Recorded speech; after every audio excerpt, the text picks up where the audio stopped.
just want to say thank you very, very much for coming on Beyond the Hashtag, our new podcast, which is brand new for 2022. Hey, no problem. And how long have you been podcasting for? Started basically end of April. Amazing. It would be great if you wouldn't mind introducing yourself and tell us a little bit about the Caffeinated Hustle. Yeah, for sure. I mean, you got to tell me how far back you want to go, because I mean, I got stories from elementary school, or you just tell me. Yeah, tell me how it all started. Yeah, take us all the way back. Yeah, for sure then. Okay. So I'm 35. I got 5 kids and a wife, very patient wife. And currently what I'm doing now is the podcast we call the Caffeinated Hustle. Yeah. And I'm running a business called Caffeinated Labs, which is Web3 education. And then I own a business called Wall Street Prints, which sells finance artwork for, the traders, investors, option traders, crypto traders, stuff like that. So basically my journey is, we go back like half my life pretty much. I mowed a yard in high school for a guy that was a New York stock options and stock trader. And basically he told me, don't do college because everyone's doing this same path. And so he said, find a trade. And so I did college for a year, but I started doing heating and cooling.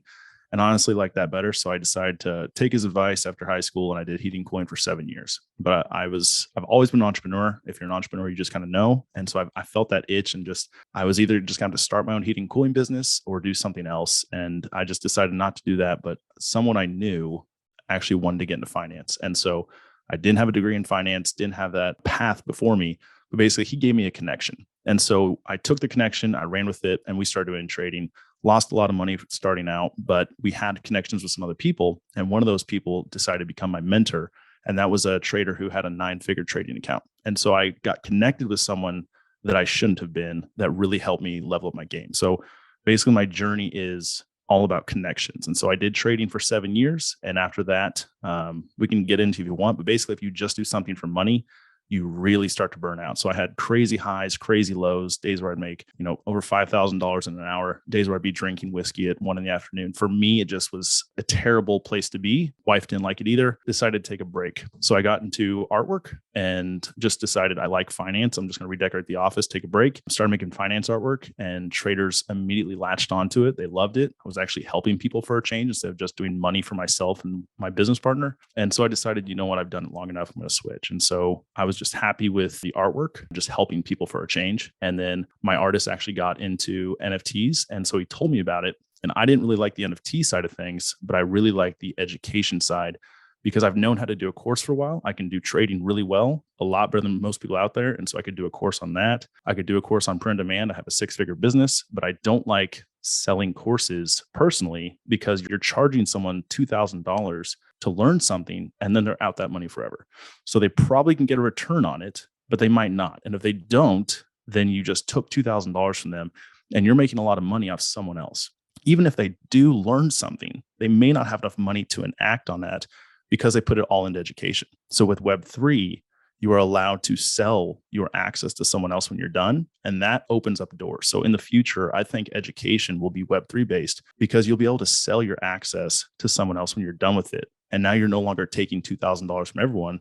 You're going to get a secondary percentage as a creator, but it allows people to share their knowledge, share their wealth, and not feel like they're pigeonholed, not feel like that money's just gone digitally up in smoke. And so that's what really got me into Caffeinated Labs, into the education space. And so with that, I created this podcast to make some connections. It's kind of taken off on its own, and that's where we're at now. Wonderful. I love that. What a fab story. And there's a couple of themes that we're definitely going to come back to because I'm really interested in it. Don't understand it a whole bunch, but definitely interested. I went to Social Media Marketing World earlier this year in San Diego when the guys there were talking a lot about NFTs. So piqued my interest. Not something we are operating in the space of, but yeah, we'll definitely come on to that. And I really wanted to pick up there what you're saying about that kind of purpose-driven aspect, really, because Beyond the Hashtag is really about the use of social for social good. And it's digital as well. And what I'm learning quickly about the podcast is even if we've got guests on who aren't massive on socials themselves, they've actually got a purpose-driven core to themselves. And I think what you're talking about there in terms of if you're just doing something for money, then you're not going to enjoy it and you're not going to give back, So true. That really resonated with me. And do you see that a lot from the people that you've spoken to on your podcast? Oh, absolutely. I've had a lot of guests on already. Social wise, I had one of the top 40 spenders for Facebook ads in the country, and he's doing just a crazy amount of money. But he's also helping business owners, and he knows more about entrepreneurship than most entrepreneurs I've actually interviewed because he knows so quickly and so well if your business will actually sustain and basically be able to afford the ads you're trying to spend. And he actually tells people no all the time, not because he needs the money, he's made enough money at this point, but just for example, this guest particular will tell people no because he knows just because you're trying to make money, if you can't actually do it the right way, your business is going to blow up in the process. And the people that reach a certain point, either financially or just in their own lives, however they want to do it, it's not about the money anymore. So they want to help people succeed because the best way I've found to make yourself feel a lot better about yourself is, you're providing for your family for sure. You're making money, but you're helping people in the process. 100%. And, I think COVID-19 has really escalated that purpose-driven entrepreneurship, but Yes. also consumerism. So many people want to buy from ethically minded companies. And as a younger generation of entrepreneurs that are coming through, they want to be able to make money, but do it the right way. So, you can be a profit-making company. You don't have to be a non-profit, a third sector or a charity. You can be a private company, make profit, but do it the right way. Absolutely. Couldn't agree more. Yeah, I love it. What other guests have you had on then? You talk about some great social people who have been on running, great social ads. Who else have you been able to speak to over the last 4 months? I've had a lot of, I'm not sure what your listener base is. I've had a lot of coaches come on that just really were doing something entirely different. Most of the people I have on, what surprised me the most is I kind of thought, I don't want to come across as, if I'm offending someone here, I'm not trying to. I thought a lot of business coaches were just people that were like 23-year-old life coaches. Like they had no other option. They're like, you know what? I'm just going to take advantage of somebody else that is not as confident as I am. I'm coming to find out that a lot of these business coaches, a lot of these social media managers, I've interviewed nurses. I had an interview fall through that we have to reschedule, but she just went to Cornell and she worked at Google and she doesn't do that anymore. But there's so many people that were very successful in other fields, but they're coming to find out that they don't want to be a cog in the wheel anymore. They want to do something for themselves. They want to help other businesses. And they're doing it from a place that they have other options.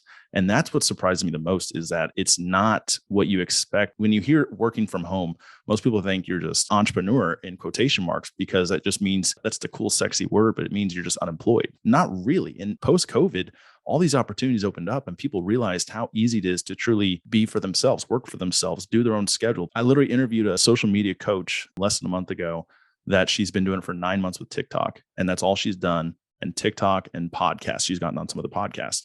And she was about to leave the next day to travel through Europe because she was able to work remotely the entire time. And it just blows my mind that these opportunities that these people want, it's not that hard. I do a business that sells to consumers. And I promise you, if I ever have to do another business, or if I ever decide to start another business, there'll be a business that helps other businesses. Because when I own Wall Street Prints, the first year using social media, I was hiring agencies, doing a lot of stuff. But my only goal with that was to get more revenue. When you're a customer, when you're deciding, do I want to spend my money on this widget, Do I want to spend it there, here? You have 1,000 competitors. When you are a business, your only goal is to get more revenue. And so it's so much easier to be a business coach, to be a social media manager, if you're just trying to help businesses get more revenue. It opens up so many opportunities. The no's you're going to hear are a whole lot less than trying to sell to a customer. Yeah, I agree. And I also would echo that whole cog in a wheel thing.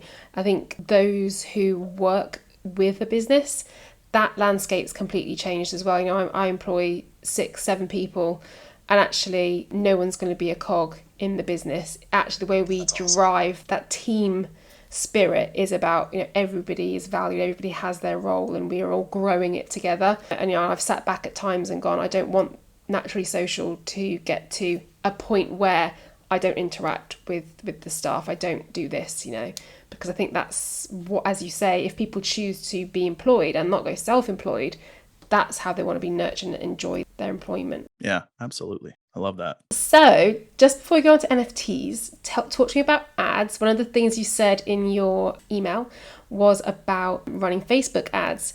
And I know there'll be a lot of people in terms of our listener base who are using social media, organic or paid. And I always try and get some good tips and tricks or advice for our listeners to listen to. And I've not yet spoken to anyone about paid yet, really. Yeah. So I would love to hear your experience about paid and the do's and don'ts maybe of where people go so wrong. Well, I'm a big believer that experience is what you call your mistakes. So I'm just going to tell you my experience and hopefully the listeners don't repeat that. So basically, I take this from my years in finance, and what I've found is that similarly to finance, there's two realms of people. There's people that are broke and have to earn it, and there's people that have a lot of money and think they can do it. In finance, for example, there's tons of dentist money. There's tons of medical people that have crushed one industry, and so they think they can crush all industries, and they get destroyed. They lose a lot of money. And so in finance, there's a saying, and I don't know where it came from, but it's basically this: earn the right. And so in ads, I didn't follow what I knew in finance. And so in finance, earn the right means you trade demo, which is free money, then you trade small, and then you trade big. You earn the right to trade big, because if you don't, you're going to take that big amount of money and blow it all up, and someone else is going to take it. And so in ads, you need to earn the right to scale your ads up. And if you are just starting out and you have a bunch of money because either you're successful in another industry or you just decided to go hard and you just want to catch up to the big players, and so you just think it needs a lot of money, if you don't know what you're doing, you're just going to lose a lot of money. And then at the end, you have this experience and you have no more money to do it. And so I lost a good $10,000 on my own. And so then I went to agencies, and I went to the wrong agencies, and I lost another $10,000 with agencies. And so you have to earn the right, not only with yourself, but also with any agency you bring on. Never go full with an agency just because they have fancy branding or they have a case study. Everyone has a case study, but it doesn't mean that case study is you. It means one time they got it right once. They show 5 different highlights from that one particular client, and they think it'll translate to everyone. It doesn't work like that. Everyone is unique. Everyone's product they're trying to sell is different, and you have to let them earn the right to get bigger. And if you start out big, you're probably going to regret it. Yeah, I think that's a really good point. And, we're sat here as an agency with those lovely case studies and the amazing branding. I mean, you're very different. I'm just saying those other agencies. Exactly. What I was going to say is, I have that exact conversation when people come to us and say, can you run ads? And what results are we going to see? And I say, yes, I can run ads. Yes, we can. But my advice is always start small. And I don't know what I can do for you until I'm on your ads manager, looking at it, seeing what you've done before, and building a process that starts small, understands what works for your audience, then scales it up. And they go, oh, okay, I really appreciate that. Because as you say, I've worked with e-com businesses and got great results for a list building ad and conversion funnel. Great. But that versus a client whose product, it's completely different results, isn't it? Absolutely. And I will add to that, you have to go in with a time frame that makes sense. A lot of people, I mean, especially with, the amount of ads we can watch in a day with TikTok, Instagram, like you just swipe so fast, you're expecting these immediate results. You have to go in with, at least a 3-month timeline, maybe a 6-month. I mean, it's tough because you're trying to see if they're going to work. But if you're just saying, you have a month to make this work or not, you're not going to find success. You're going to bounce. You're going to find a new agency, bounce again. Like, the worst thing you can do is either spend too much money or try and just expect results too quickly, because you're competing with everyone else out there. You have to give it time to make it work if you have the right agency. Definitely. You kind of address that point. A lot of people, I think, particularly when they're in a point where they need to make sales, they say, oh, we need to do Facebook ads, and we need to go find someone, and we need to do it now. I've literally just had a call with another client who said we need to make more sales now, and we're thinking about investing in Facebook ads. And I'm going, but we've been working with you for 4 years on your organic strategy. We've never done any paid ads. I think we should have started this 4 years ago. Because they didn't want to invest the budget. Yeah, now it's a little late. And now it's a little late. Why is it so much more expensive? Yeah, and it's so expensive, exactly. It's like your organic strategy is slaying it. We should have been doing paid ages ago. Let's kind of manage those expectations. I get this question quite a lot, is how much should you be putting into ads? I think from my experience, from my own experience, and then people I've interviewed, you need to spend at least as much as you're paying the agency. So if your agency fee is $1,500, you should put at least $1,500 in, and then you should multiply that times 3. And if you don't have that much money, if you're saying, all right, $9,000, and you start to sweat a little bit, you're starting like, how could I come up with that? You're not ready for ads, or you're not ready with that agency, because different agencies have different expectations. And then also, if you're doing for yourself, you still need to just write that money off, because if you're not going to use someone that knows what they're doing, you're going to lose the money in the process. But then, maybe down the road, you have a new skill set you could use somewhere else. But it's not going to be just, I'm going to put $5,000 in, get 10 grand out. That's not how this works. And so if you don't have the money, don't do it. Don't try and go halfway, because you're just going to be in the worst situation. Yeah. And what other lessons do you think you've learned along the way of running paid ads? What are the kind of mistakes people make? Most people at the very bottom end jump into ads trying to just make their business blow up because they're at their last resort and they're like, all right, paid ads, that's the only thing I'm missing. That'll make it work. Maybe you just don't have the right product or the right messaging, or there's so many other things that you might want to focus on before you take that leap, because that leap might not get you what you want. Yeah. And like you said there, it might not be the ad's fault or the creative or the content. Maybe your website isn't right, or the copy isn't right, or the product or the pricing. And that's kind of marketing, isn't it? You have to do it as a constant learning. Absolutely. Yeah. And it's such a long journey. That's the problem. Everybody would just wants, flash in the pan, immediate success. They want it now. Yeah, absolutely. Talk about learning. NFTs. The buzzword of the week. It is so a buzzword of the year, I find, in terms of different circles that I hang out in. And I love what you put in your email about, we could talk about NFTs and how they could potentially change society, which gets me going like, woohoo. So for people who don't know, tell us what an NFT is. Yeah. So an NFT is a non-fungible token. So chapter 1 of NFTs is basically almost done, if not done. It's that crazy hype. It's the point that, last summer, people were buying images for $100,000, $400,000, just crazy amounts, like yearly salaries. And they were spending on this JPEG that just gets you bragging rights that you can put on a t-shirt. And, it helps you find your community.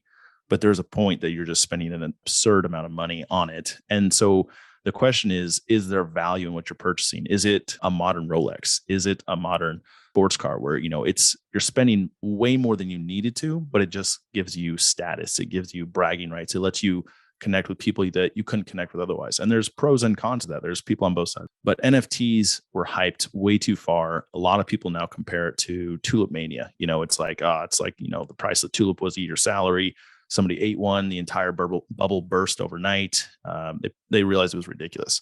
To those people, I say, maybe, and you could be right, absolutely. But if you Google right now, internet a fad 2001, you're going to find a whole lot of articles right after the dot-com bubble of how the internet's a fad, of how these startups went bankrupt, of how all this terrible stuff and the internet's going away. But at the same time, some of these big companies were around in 2001. Amazon was in 2001. Cisco was in 2001. And so you have to look at it as, the internet was a crazy thing that got super hyped up, that blew up, that everyone thought they were the geniuses of the day. Most people lost money, but out of the ashes, the internet came. And so if you get rid of the stigma and the hype around NFTs, which is chapter 1 in my books, the hype was there. It was this, cool club. And then people realized it's just a JPEG, I don't buy it. And so it just crashed. But the technology, the smart contracts, the blockchain, NFTs of chapter 2, it's still going to be around in the future. Gary Vee talks about this a ton, and I'm a big fan of Gary Vee. So, there's many smart minds out there better than me. But they talk about the fact that, in the future, sporting tickets, hotel getaways, all those types of things will be NFTs. And so something that no one really talks about yet is if you have all of these different NFTs for participation, just for activities you're already doing, what if a software came along that could read your wallet, that could go and actually read all of the activities you do and connect you with other people that do those activities? Now you could find customers that have the type of likes and interests that you do. You could find dating apps. You could have new dating profiles that literally just look for people that do the similar hobbies. The future of NFTs is the technology can access what you do. And now you're not checking your likes, you're just showing your life.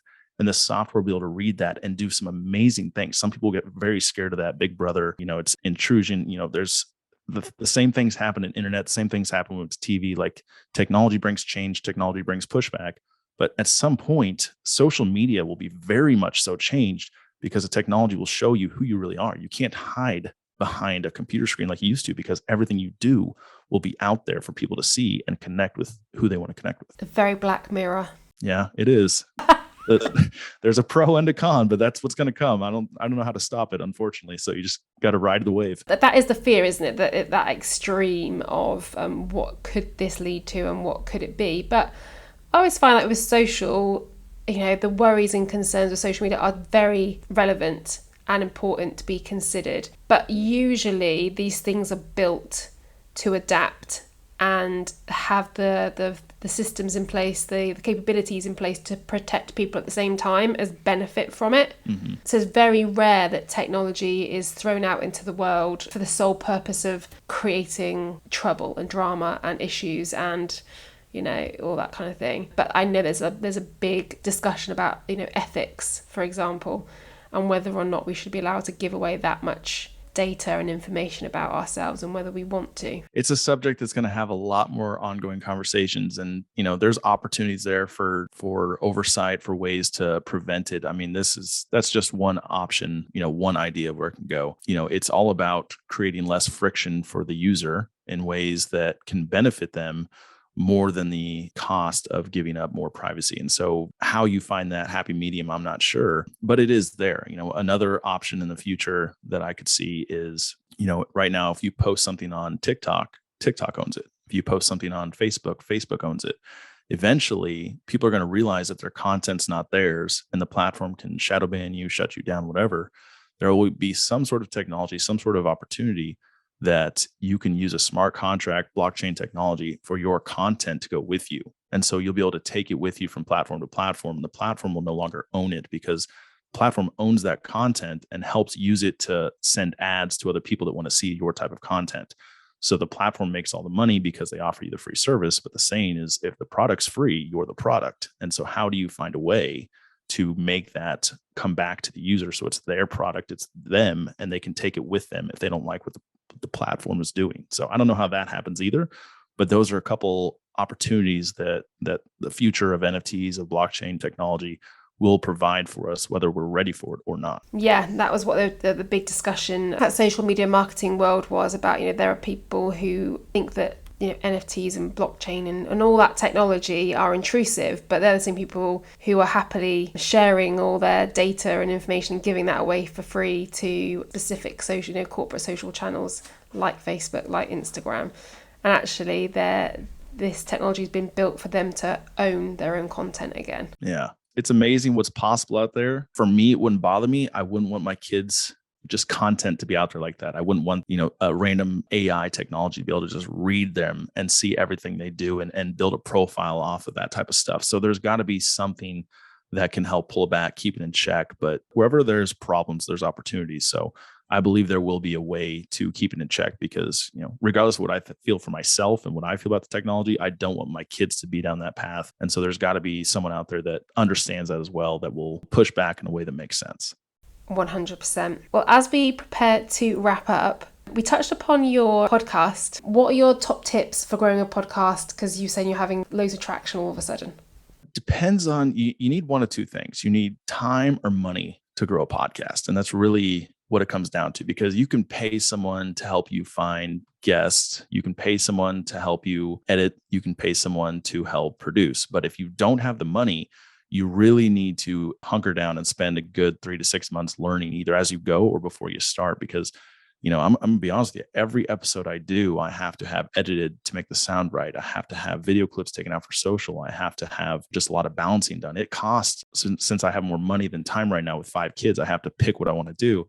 And so I'm investing in my podcast. And so it costs me over $150 an episode. And then I have a VA that helps make connections that costs me about $1,000 a month. And so all in, I'm probably spending about $4,000 a month right now on my podcast to help it grow. And I'm giving it a year. So I think the biggest takeaways are give it a lot of time and give yourself either enough resources of money or time to make it work. Because the biggest burnout rate is someone makes a podcast, like the first week, I think like my mom listened to this thing and no one else. And so like you make all this effort to make this really cool podcast and no one listens to it. So then do you just say, well, I gave it a shot and you move on? Or do you hunker down and just say, I'm going to give it the time, whether someone shows up or not? Because the saying of if you build it, they will come doesn't really work anymore. You have to really build something unique, and then you have to put in a lot more time to get it out there. Yes, totally. I'm finding that. It's a labor of love. Yes, but loving the honesty about the investment. Why did you set out to run a podcast? Great question. I'm insane, for one. Two, you have 5 kids, so you are pretty insane. Yeah, that is true. The NFT project I'm started, I've got 15 people on my team. It's called Caffeinated Creatures.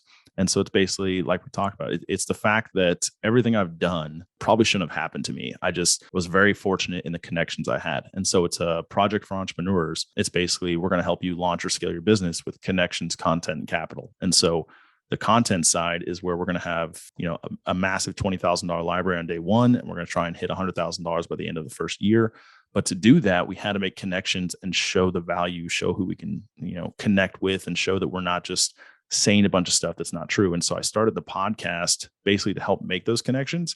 And then the podcast kind of took off, and now I'm like really enjoying the podcast. And so it's almost like it's a separate thing, but it's still part of the same process. But it's just, regardless of what happens with the NFT project, I'll probably keep the podcast going, because it's just, you meet so many cool people, so many people that you're just blown away. Like, I interviewed a guy this week that had a master's in engineering, and he sells on Amazon full time because he makes more money selling on Amazon than he would with a master's in engineering, and he loves what he does. And it's just like, I would never expect that. Like I said, the people you meet in a podcast is pretty cool, because you're not selling something. In a podcast, truly, you're just trying to give out some value and help people. And so that's something that's unique from most webinars, most ways you talk to people online. And so I really enjoy that. That's so true. I love that. It's really why we started Beyond the Hashtag as well, was just to give more value and have conversations with people about the things that we're interested in, and and social value. So before we finish, we're going to go on to my favorite part of the podcast, which is the social media fail. Absolutely. Bring it on. We sent you this social media fail. Tell me what you think about it. This was Rihanna and Snapchat, wasn't it? It cracked me up. So basically it looked like it was an app or something, but it was right after, the whole Chris Brown, Rihanna thing. And basically it was a play on it where they literally said, slap Rihanna or punch Chris Brown.